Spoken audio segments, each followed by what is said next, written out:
தனுராசி அன்பர்கள் இந்த ஆண்டை வந்து ஒரு குழந்தை எப்படி விடுமுறையை எதிர்பார்த்து காத்துட்டு இருக்கிறோமோ, ஒரு தீபாவளி பண்டிகை வந்து நிறைய பேர் எப்படி அந்த பண்டிகை லீவுக்காகவோ, ஸ்வீட் சாப்பிடணும், புத்தாடை, பட்டாசு வெடிக்கவோ, எப்போ வருது எப்போ வருதுன்னு பார்த்துட்டு இருப்பாங்களோ, அப்படி இந்த வருஷத்தை நீங்கள் வந்து வரவேற்கலாம், செலிப்ரேட் பண்ணலாம், கொண்டாடலாம். நியூ இயர் செலிப்ரேஷன்றது உங்களுக்கு ரொம்ப ஆப்டாக இருக்கும், கரெக்டாக இருக்கும். எல்லா விஷயங்களையும் நீங்கள் அடைய போகிறீங்க.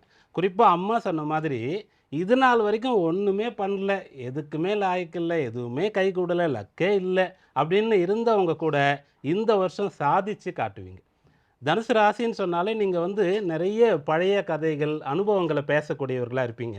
வயசானவங்களை பார்த்தா அந்த காலத்தில் நீங்கள் எப்படி இருந்தீங்க, ஃபோன் இல்லாமல் இருந்தீங்க அப்படின்ட்டுலாம் பேசுவீங்க. அதனால் உங்களுக்கு ஒரு அனுபவத்தை சொல்கிறேன். இந்த ம். ஆண்டு அது உங்களுக்கு பயனுள்ளதாக இருக்கும். 10, 12 ஆண்டுகளுக்கு முன்னராக இது போல் ஒரு தொலைக்காட்சி நிகழ்ச்சி விநாயகர் சதுர்த்தியை பற்றி அடியன் பேச வேண்டியது இருந்தது. நான் வந்து ரொம்ப நிறைய ப்ரிப்பேர்லாம் பண்ணிட்டு, குறிப்பெல்லாம் ஹிண்ட்ஸ்லாம் எடுத்துட்டு போய் உட்கார்றேன். எனக்கு முன்னாடி அதே மாரி அந்த நல்ல நாள் சொல்லும்போது நெறைய பேர் பெரியவங்க பேசுவாங்க இல்லையா? ஒருத்தர் வந்து பேசுறாரு, நான் வெயிட் பண்ணிட்டு இருக்கேன். அவர் முடிச்ச உடனே நான் பேசணும். நான் என்னெல்லாம் ப்ரிப்பேர் பண்ணனோ, இத போல 10 மடங்கு எல்லாமே அவர் சொல்லி முடிச்சுட்டார். அவர் வந்து பக்கா ப்ரொஃபஷனல் சொற்பொழிவாளர்.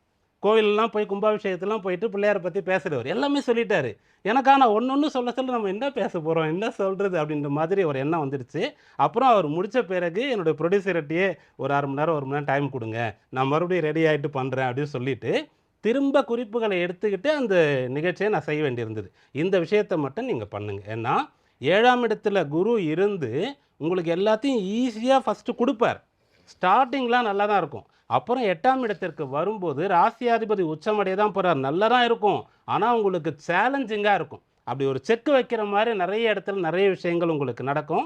அதுக்கும் நீங்க ப்ரிப்பேரா இருந்தீங்க அப்படின்னு சொன்னா, நீங்க அந்த சப்ஜெக்ட்லே இல்லாம அவுட் ஆஃப் த பாக்ஸுக்கும் தயாரா இருக்கீங்கன்னு சொன்னா, இந்த ஆண்டு உங்களால மிகச் சிறப்பாக சாதனைகள் செய்ய முடியும்.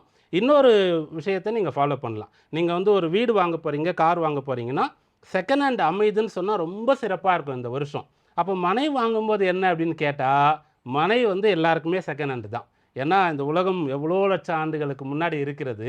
நான் போய் ஒரு ஃப்ளாட் வாங்கிட்டேன், ஒரு மனை வாங்கிட்டேன். நான் தான்னா எவ்வளவோ பேர் அதுக்கு முன்னாடி இருந்திருப்பாங்க. அப்போ இந்த ஆண்டு செகண்ட் ஹேண்ட் விஷயங்கள் உங்களுக்கு ரொம்ப சிறப்பா அமையும். நான் சொன்னது எல்லாமே வந்து பொருள் சார்ந்த, சொத்துக்கள் சார்ந்த விஷயத்துல. மிக்க நன்றி.